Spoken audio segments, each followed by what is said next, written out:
Hey y'all, this is Dakota Franson. If you've been following my social media pages, you may have known that I started taking requests for questions for this new video. These questions are basically involving anything with the supernatural. Just like, say, you know what, wondering something, or had a problem you were wanting to ask, but weren't sure who to go to without getting judged. This was your opportunity. So, I have come on, go away, you notifications. I have some questions selected right here on my nasty tablet, and hopefully we'll get like a ticker somewhere down here, like ooh, right here, numbnuts. So you can see with the questions. Now, those of you who have watching who may have submitted them, I had to edit a few of them for clarity. I also tried to get some clarity by messaging a few of you back, but you didn't respond. So, we're just gonna run with what I got. Okay? Okay. Question number 1. If a ghost... excuse me. If ghost exists, why hasn't science found proof?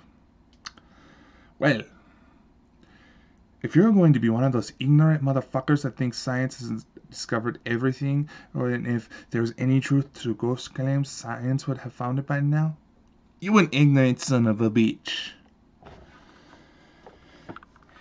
As it stands now, and I know I've said in the past that a lot of groups try to use terminology like quantum mechanics and blah blah blah blah blah to try to make themselves sound smart, but genuinely, the answers for how ghosts are possible, beings on higher realms, all that, are going to lie within quantum physics. And that is just something we do not understand at the moment. Even the highest respected, most intelligent scientists out there go, oh, I think maybe this, I don't know. Literally, except more professional like. So there's your answer to that. Why hasn't science found proof? Because science doesn't know everything. To quote an interview with Neil deGrasse Tyson, very generously, science has managed to make an understanding of 1% of the universe as a whole. This is including Earth, Moon, Mars, science, everything in the known universe. Science, and this is a very generous estimate, has uncovered and cataloged 1%. One. Just one. Just one. So, even they admit they don't know jack shit.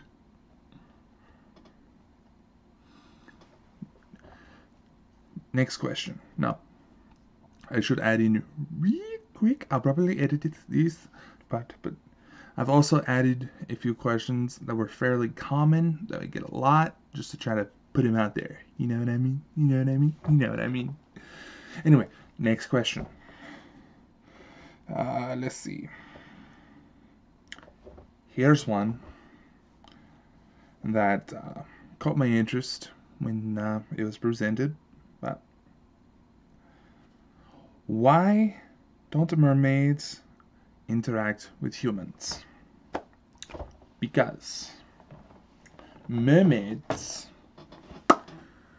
are manatees. They're sea cows. If you go by the common depiction of a mermaid in pop culture, long, beautiful hair, maybe scaly bosoms, or go like Ariel clamshells right here. Long, beautiful hair, sexy silk, smooth body. Not real. Because first off, the hair will create a lot of drag and could potentially make it a threat to predators. Number 1. Number 2, The fat content inside an average person's body, assuming that mermaids are in fact half human, the fat content on a regular person's body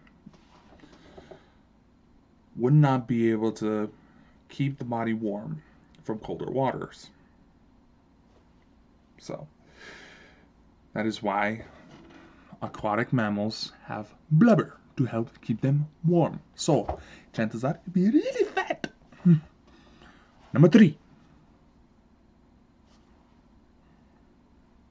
It's just not realistic when you think about it. Now, there might be creatures out there that do look like the modern depictions of mermaids. But currently, as it stands, manatees and seals. Now, how do you explain the stories of sailors hearing the siren song, oh, and crashing into their deaths? Think about it. Chances are, there was not a woman on that crew. The men are going to claim they have needs, and they ain't thinking with their head up here. They're tired, they're exhausted from long voyages out at sea. There was no women on the boat. So all of a sudden, they hear this song, a beautiful song. In their tired mind, the song gets twisted into something beautiful. Beautiful lady! We must meet beautiful lady and go fuck them! Crash the ships into the rocks, thinking that there's land right there. So yeah, mermaids, they're real. There's manatees. The songs and the manatees. Now, how can I make this claim? You ever been up late at night? Lack of sleep? Maybe you're jet lagged or anything like that. And you hear shit? Exactly.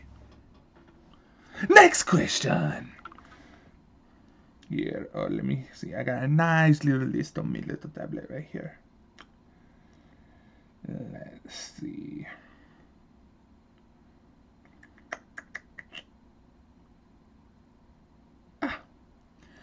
Here's one that I want to make fun of.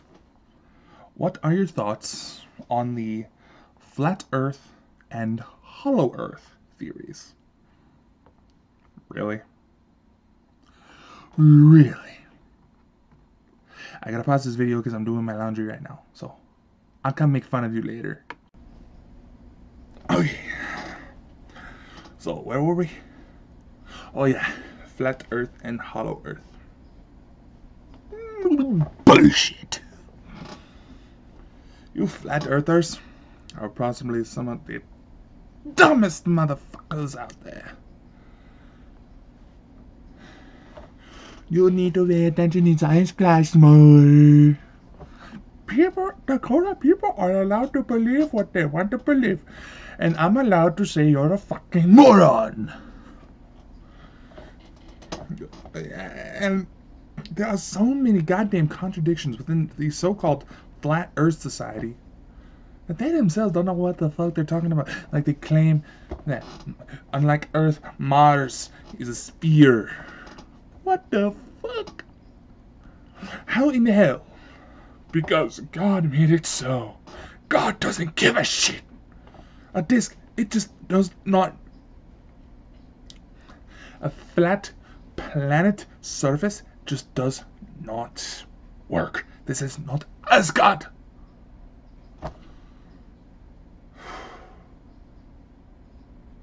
This is not Asgard from the Marvel movies.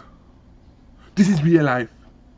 Planets tend to be a little bit oblong. They're not necessarily a perfect sphere. They're kind of whoopie-doo. They look like a messed up ball of dough, but still, they are not flat. The conditions don't suit flat Earth. And if you go to quote the Bible was heavily edited over thousands of years by stupid people with too much power that tried to gain religious control. You're idiots. You're idiots. You're ignorant. Higher beings will admit Bibles and religious texts only have a small little itty bitty portion. Little itty bitty. Like some of your dicks. Little itty bitty portion of the whole fucking truth. Trust me, I've been at this fucking thing for a very long time. The more you dig into what's actually going on, the weirder it fucking gets. As for the hollow earth,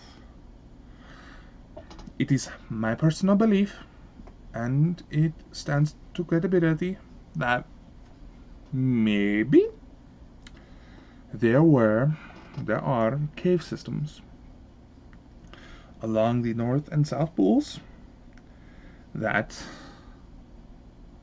make it look like there might be an entrance into another world.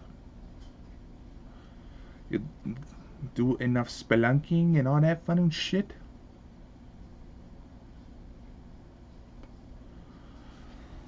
it does kind of feel like another world down there. So, maybe, you never know. Maybe there's something to it, but it's not exactly a hollow earth, if you know what I mean. Next question. Oh, here's one that I like. I like this one.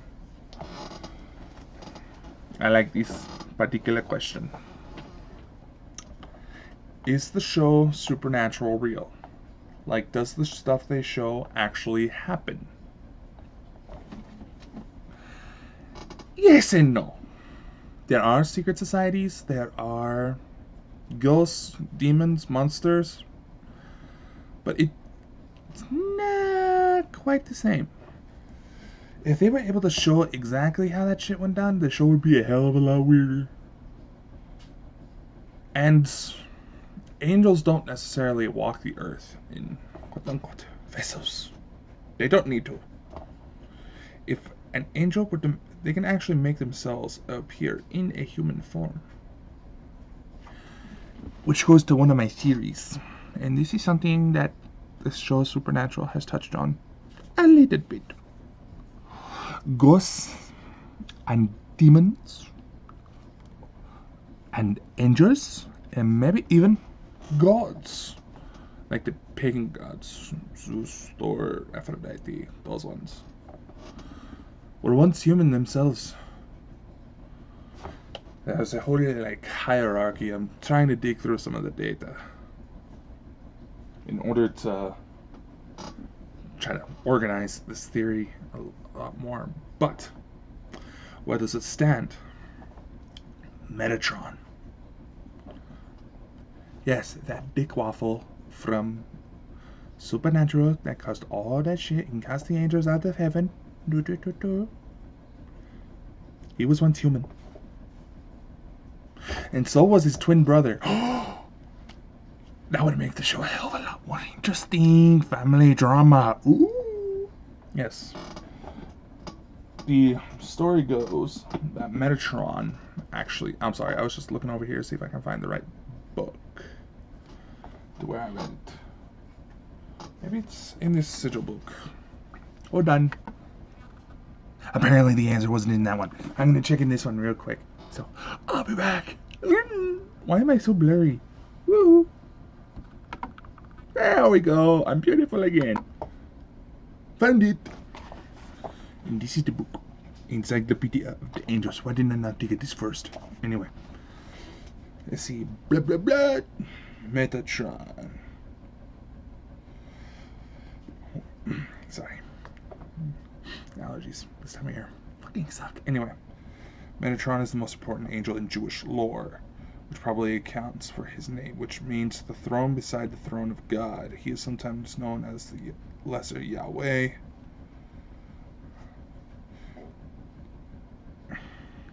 That explains a few things.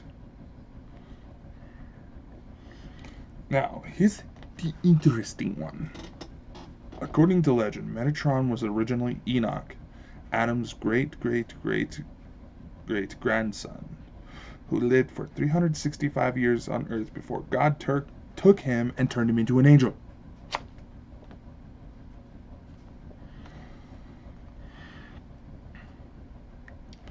Now, some sources also claim that the angel Sathalfan is actually his twin. So, this is quite interesting. So anyway, back to the question.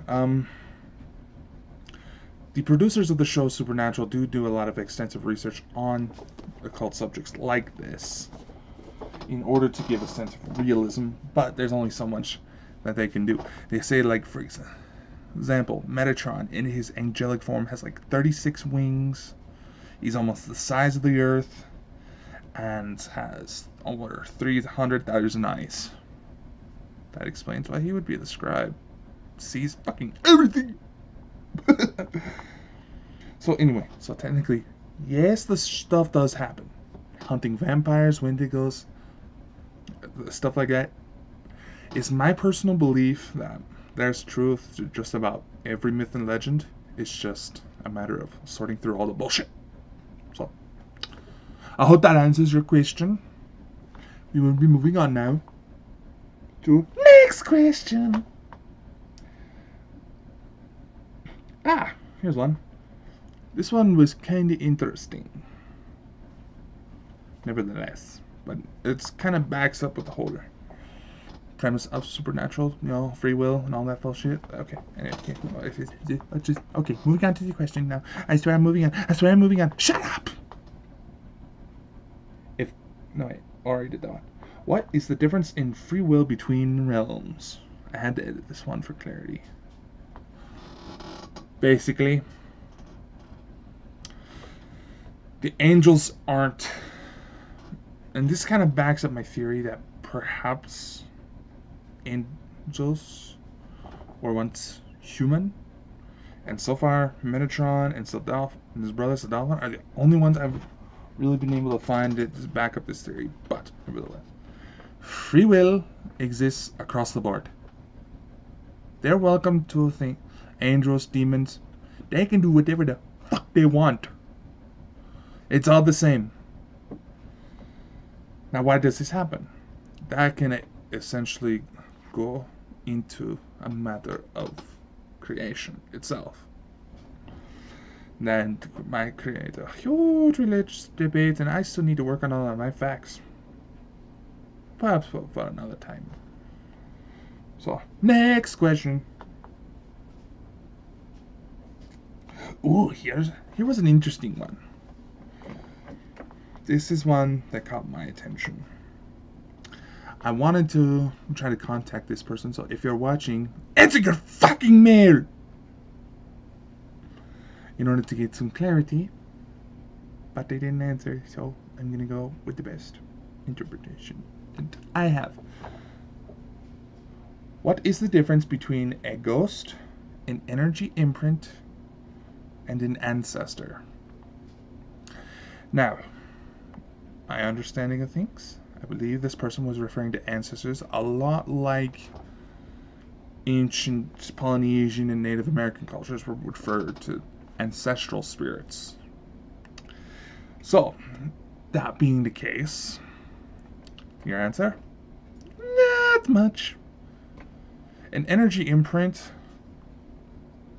can often help ghosts tether themselves to this world, and if done right, an energy imprint can actually come alive. Yes, humans had the power of creation.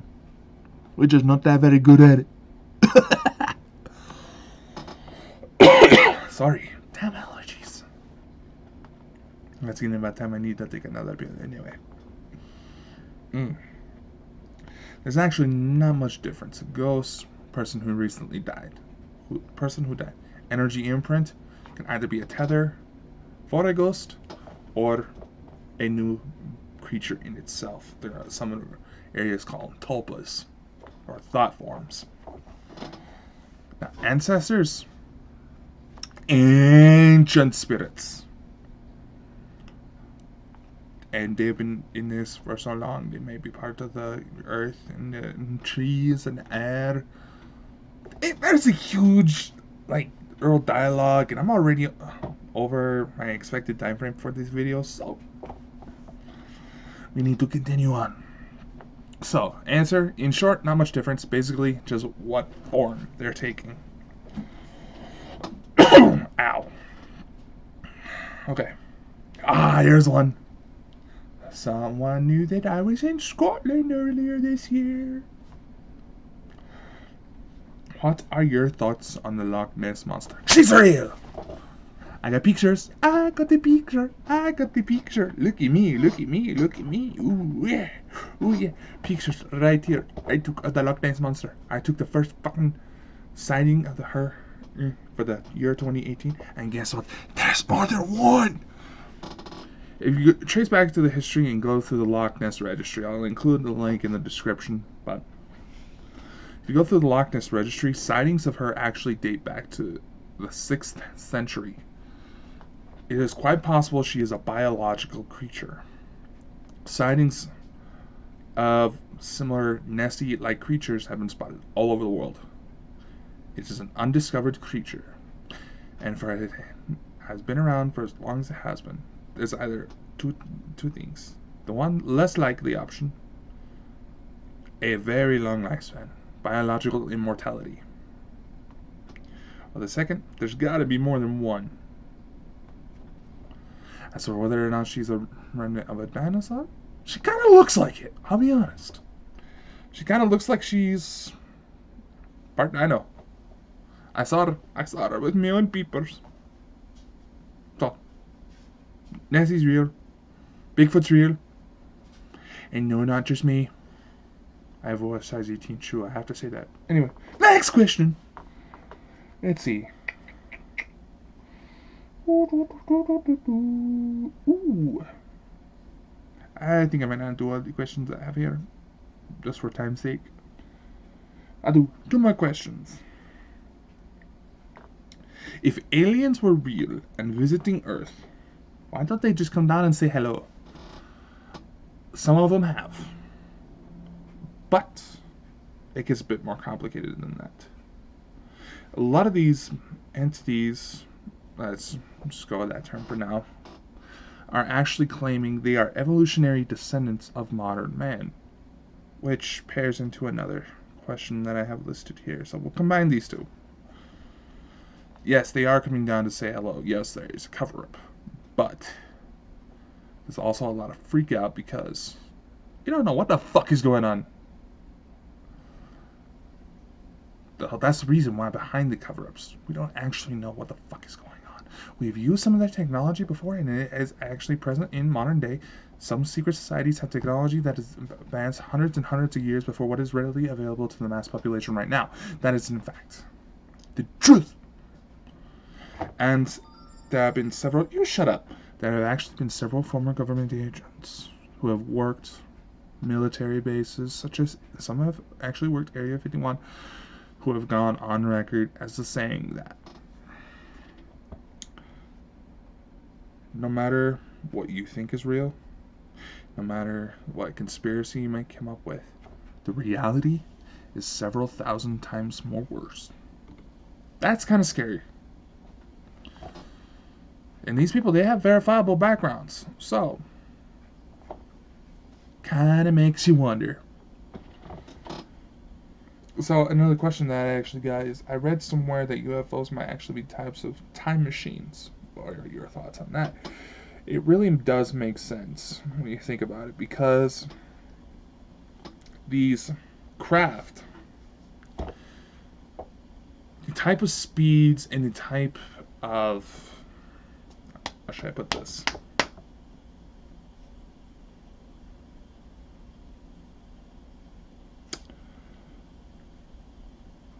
The type of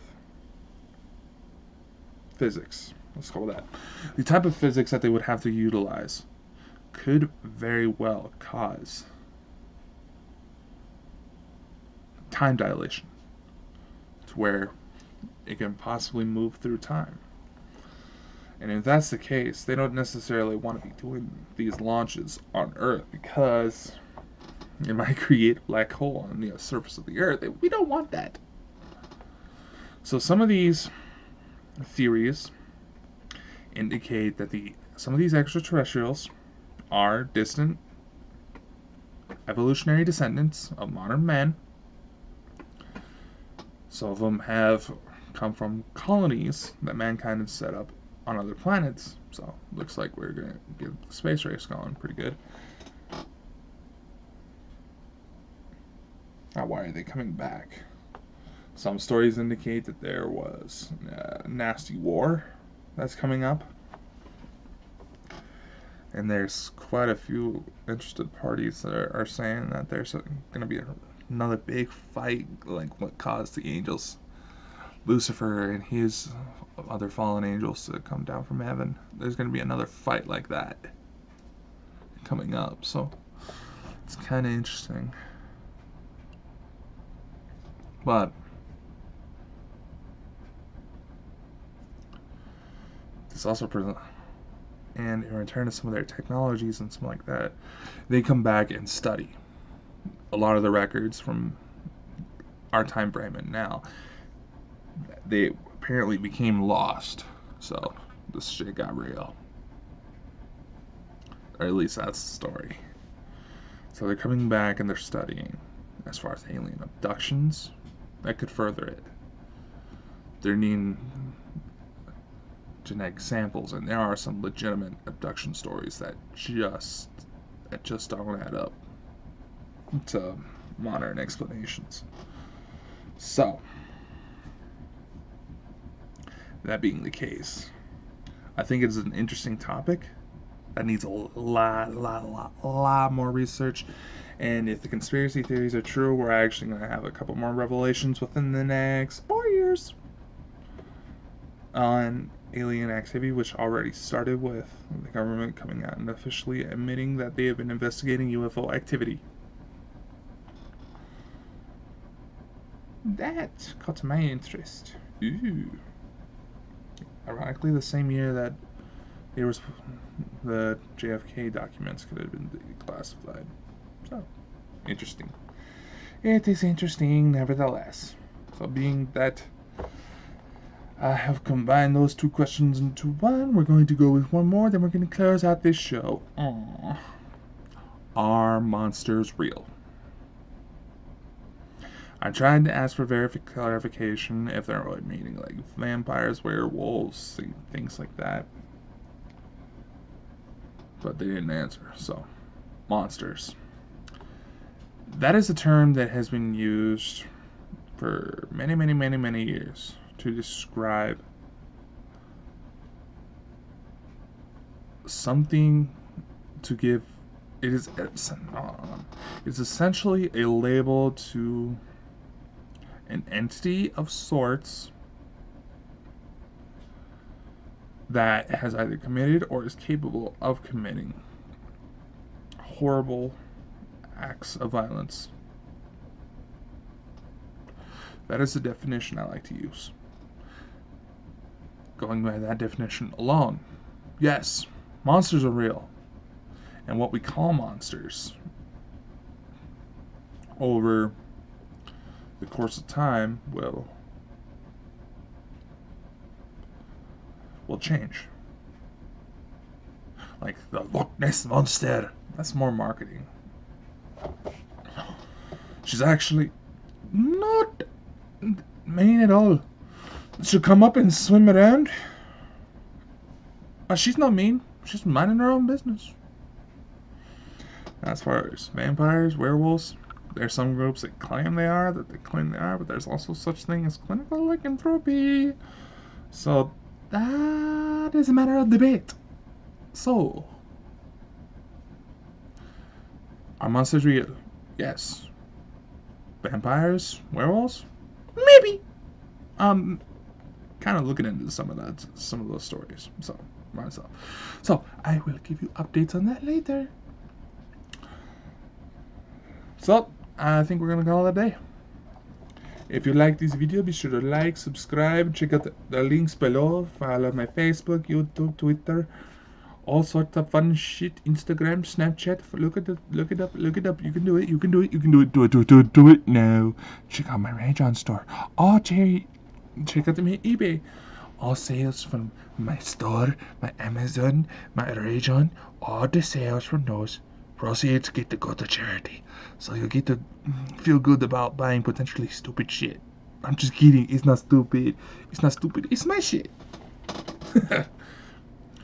Now you can also join me on Psychics Live. I will try to be on live later. If you follow my Twitter feed, you can actually receive updates on when I'm gonna go live. I might not be able to make it today. It's kind of an errand day, and that's kind of a few things I'm gonna do. It might pop up a couple of times over the weekend. But next week, I'm not going to be able to get on much at all because I'm going to be out of town helping out family members. But you can still message me on there. I'll include a link to that in the description. So, if you like what you see, check out the rest of I got. Little stuff for everybody. Plus new news coming up soon, so be sure to check it out. This is Dakota Frenchman, shining off.